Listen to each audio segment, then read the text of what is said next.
Wonderful, and then so I actually damn ponepe. Emma menu me no etin kwamua. So see a peja and such on air sense a papa ye dase. So am I kwa. Meso me dase. Say what do a feed ato Adom TV. Ya Badwam Nkuranhyensem. Me am di dwumadi ho chia me di am je so aye ni tekotego. Me memo say what do a feed ato a.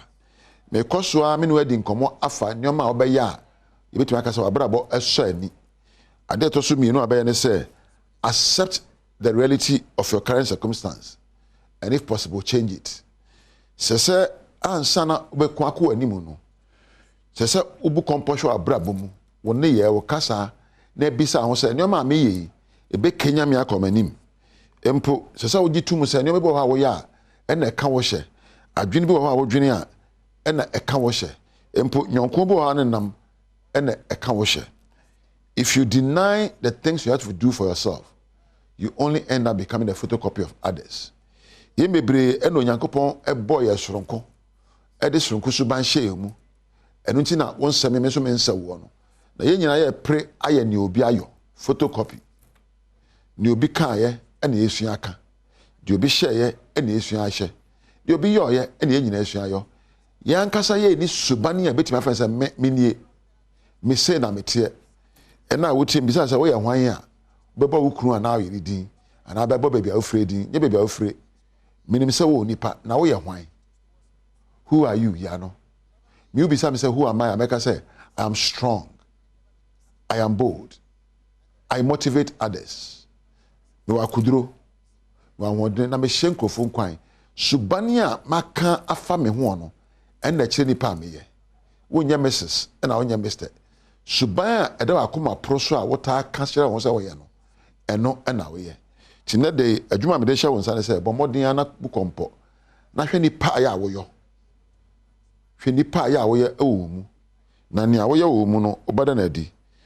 Do not just wish that your life will be different or pretend your life is better. Empe ye minyanka mabra basesa ye minyanka me tese nipa simasi ye minyanka menyes da bi minyanka ye mfa mbubura ana anka so me de ma ye awie onipa bi ani ho anensa aso na hwe agare na mom no bomodin ehunu ho se adechi bia no se okọ wanim wonya empem okunu nwie e na wo akade abetimi de okono enti no the first thing you have to do every morning is to visualize the possibilities in the day.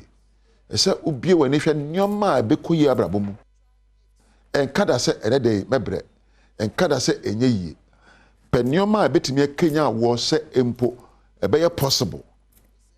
Oh, the path should be calm. Say my brabo beto din betimi nya kande a mebu bra brabo be yie wo kasa ansem wo kira ho a ubie wani epani a wonya. Sorry. The next step is to drive yourself toward the direction of your goals. So waka se ebe yi awie no. Say wo penyoma obeye ne ne. Now try to say where me goals. And then meye we. And then meye we. Na what die chire mako. Simple oyo kuna and then mema me yere ani age. Empo oyo yere a mema me kuna ani age. Oye eba me de obuo ni die bema mabusuafo. Oyo obi adwuma meye adwuma de ema adwuma wura so nya mfoso. You have to set goals for yourself. Number 2. After so I set these goals here, so we be say na me so je na me ya ma me ho. Kwan ben so na me ye mabrabo be so mani. Na so nkofo ani. Ana mo ntuo ben na metuo a mabrabo be so ani. Na manfo abo nsem age me so. So in examining your life, examine what you can do for yourself and for others. So wo hwa abrabo mu a, so wo hwa nyoma betima ya ma ho. Ene ma betima ya ma obi. Abrabo enyoma wota yo mankrofo no eso akatua na woje de di kan da odo adi ed ne de ba odo ayade nyina no aduro love more da odo adi meka odo anya mpaso grodo odo a wode abrabo si o aye bi papa ma obi odo a wonye obi bone onka obi akira asem woni nsekonfo obi ho woni ntro nkyere obi onkofo obi ade ene efe no odo enti me kase do obi a odo nye se betwe obi nanti se empo watenka bedo odo mu na wada wodo edi wabrabo mu bedo edo se wabrabo mu do kosi se obi obone kra betu aka se oya we me de ne bone ache no wansan bone fa chempo me da ache no isan se wabrabo mu do enti adefun bi ewura mu a etos form obo na wabrabo mu no isan se oni do di bibia baba bia na da na adwe proso na obobo ho na de ya odie enenam ma wabrabo mu enno e kasa de mu do a ade a ase to ko tentententen ade to bu kra yehu ene odo kire se o kakasa pa kire obi odo kire se wo da suban bi ade obi be kasa manya wanka mawu wo da suban bi ade a sempo wo ton ade wo de sede ne suban bi ene beto ade kro no na wo ya na da bia oba ho a ode ne jaba ho odo ene de ade nyina mo to so mienu wada odo na di ne pa ahobrase emenkonimdie ya na ya homa so dodo ya pege ya beti esudan kwa ma nyina ye be kankyere gu ahobrase eye ma bra ho ase emankrofo ben wo ahobrase nche se wo mre. Being humble does not mean that you are weak. Being humble means that you are wise and matured.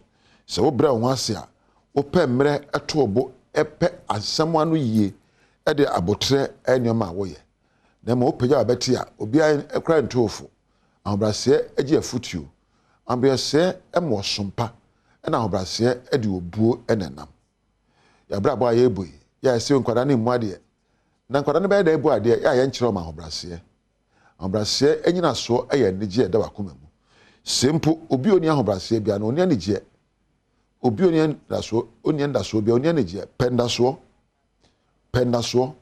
nendaso ema nige na pe ahobrase yi ufin nsem bebre mu na anu akaba ase ka akọ ebibie no ka anya ahobrase pensem ehwe na ebeba akire a ka wankoyo ahobrase edim pensem na nam ema afatimu popapa utime ye de awo ya de mfaso de bebre wo timedi ka aka kire wo se pe wodo mo abrabo mu nno na fa boneche mo abrabo mu nno na ya ade mu obi a mfaso beba ho mo abrabo mu nno na kakasa pa kire obi na nenye na ebium pa ahobrase ojuo honhom enya kakaka na ahomaso abetri maso na mom se o ahobrase di obuo eni nyansa ebubra ene de amene o kasei se o to ade se wo se ade se wo ye eja se wo ye na se wo ye oba se mpo ye obi adwuma se wo so obi na ye adwuma ye nyina de odo e kire ye ho ene ye ho kasa wo odo mu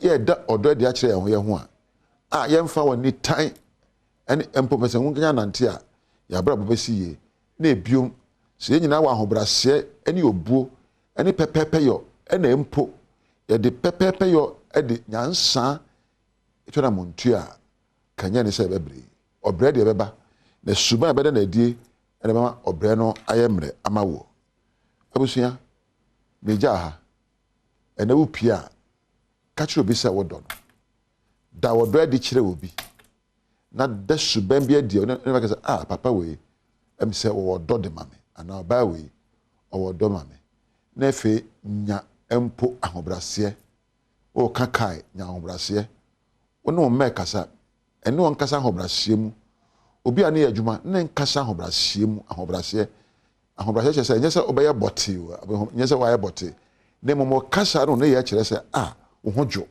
na wo mpre wo ho bibia mu na ade abotre ne obuo ene nipa kasa ene mesusu me de odo ja me do papa me do ekoma wo se wo de afidi ato Adom TV me do ekoma abusua na me do afri nyame ho e de mawo na me de ahobrase da wase se woni me di dwumadie we se nyame pe na de pachi ye nia bese hu wo mfie mu edin yam je so anita kotego abusua me dan nkrofo we ase eye me cameraman ena empo me sound technicians ena MCR4 ena krakra me producer one ba ko pe Priscilla na senkamu nyina ase muta mechire adwumadie we aba edin yam je so anita kotego woni onyame entina